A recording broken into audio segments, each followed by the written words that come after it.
Hi everyone, welcome to this week's episode of The Well. I'm sitting here in my new home, my new favourite chair in the corner of my bedroom with, who's that? I thought someone was awake. With my littlest lady, Prairie, and she's just about to be asleep now.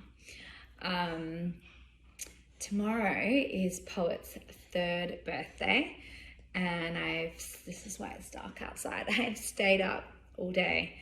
I've been working all day on getting into the house because we've been in this new place for about 2 days now. We've been really jet lagged, but just have so much to do. As you know, when you move into a new house, there's boxes to unpack and just the never-ending to-do list. And then I remembered, I gotta get my well in. So I wrapped up all the prezzies last minute and wrote the card, and now I am ready to do my well.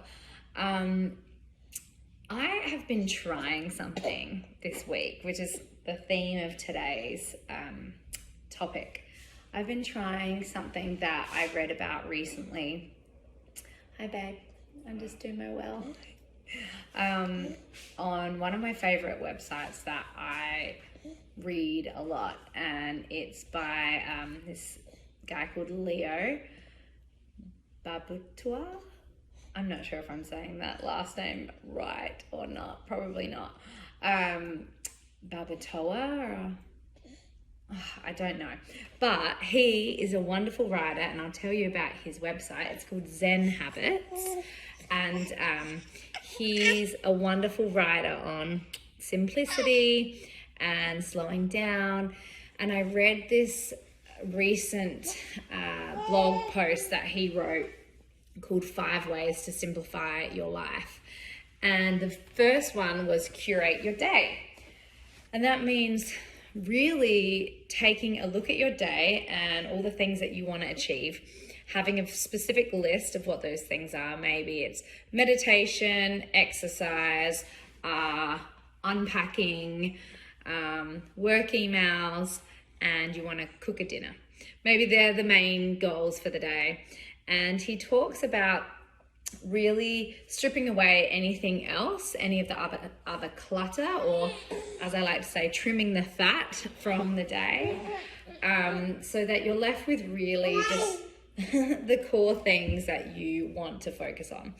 So after reading this, I read this last week, and after reading this, I thought, this is a really interesting concept because it's simple. It really is. It is slowing down. And, oh, hey, I see you. She's almost asleep. This is her drunk, sleepy, silly part of the night. Yeah, you little cheeky. You're a little cheeky. Distraction. You are a complete distraction. So it seems really easy to just focus on the list that we need to achieve in a day. But we sort of are living in this culture right now where the multitasker is very celebrated. And I put my hand up, volunteer, because I am a multitasker. It is something that I feel like I've really prided myself in as well over the years. I can really multitask. And as a mum, and as any sort of busy person, we have to multitask, and we do it all the time.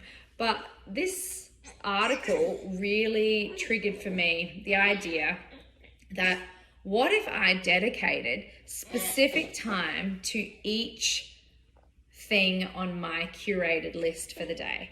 So what if I cooked dinner without having my phone there, without being distracted by anything, which can be hard with kids, but really set my intention that my whole full goal was just cooking dinner, not getting a bunch of other things done. So what I typically do is I will, for instance, unpacking. I'm unpacking, I know, I see. I'm unpacking, I'm answering emails, and no, you don't really want me to do this. See, look, this is me trying to multitask right now. And it's not working, is it? Because I'm trying to do the video, but I can't completely focus on the video.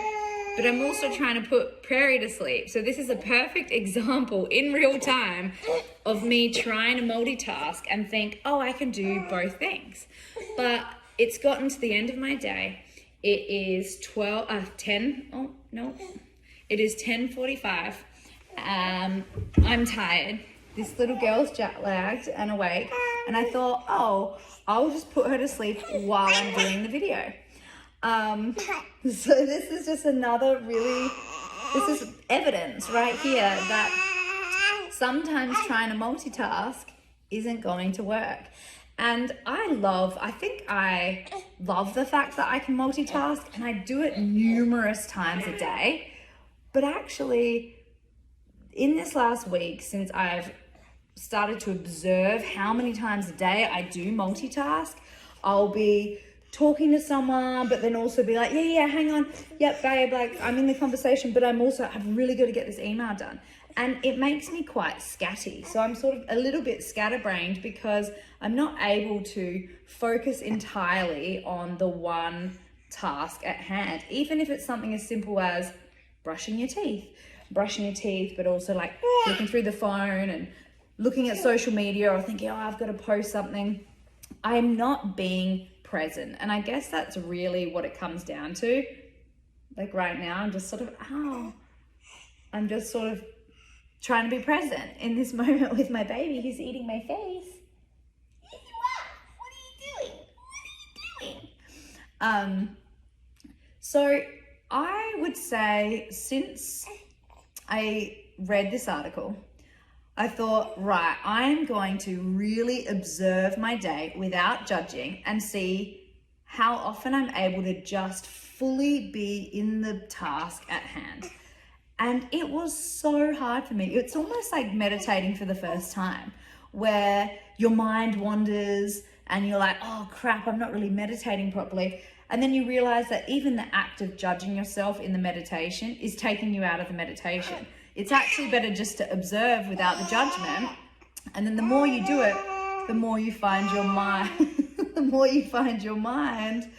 isn't wandering as much in meditation. And so I thought, all right, let this be the first week that I start to take note of how often I'm multitasking.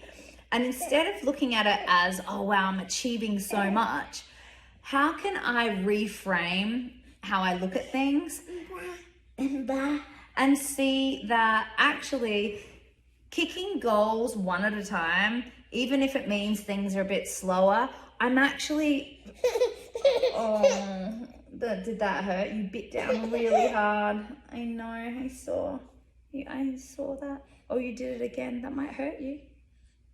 You chomping on my finger. I'm noticing that if I don't tend to one thing at a time, I'm actually only giving half of my capabilities to that particular thing, like this. But this is why usually I would stop the video and be like, oh, I've got to put Prairie to bed, and then, oh, maybe I'll have to do the well tomorrow morning, and then it'll be rushed. And so I'm actually just continuing on with this video, even though I can feel myself wanting to stop and start again, because this is really good evidence of all the reasons why we can't be 100% present at the one task at hand when you're trying to multitask. And I know that when I give something 100% of my focus, I just achieve so much more.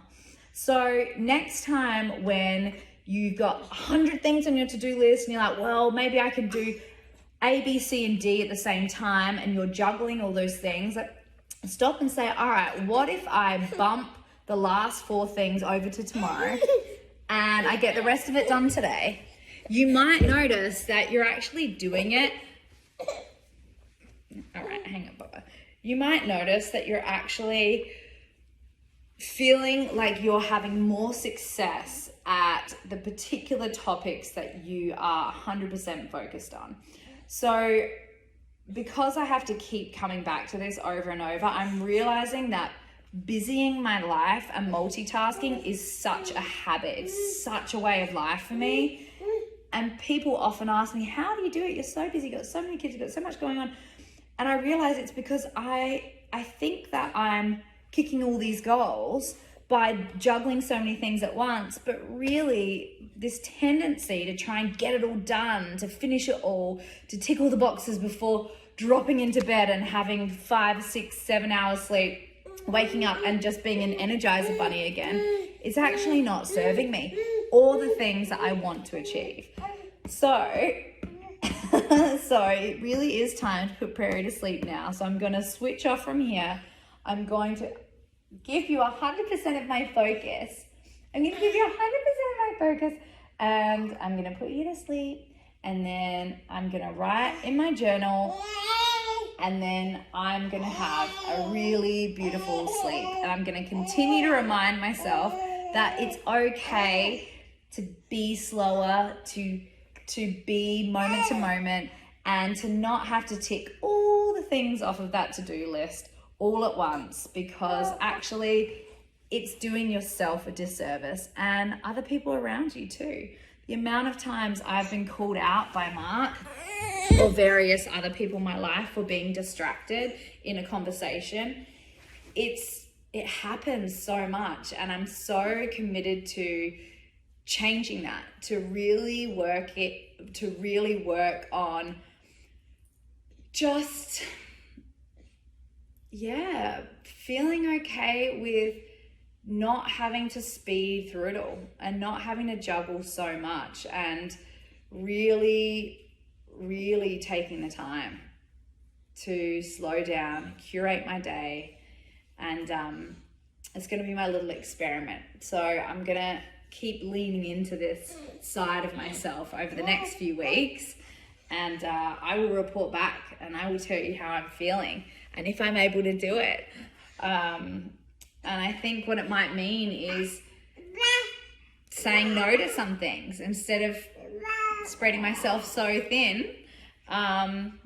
Delegating things to other people, not trying to get everything done all on my own, and being okay with saying no, with saying actually I can't show up in that way. I can't show up in the way I want to because there's so many other things I'm really focused on. So I'll let you know how it goes. Would love to hear your comments.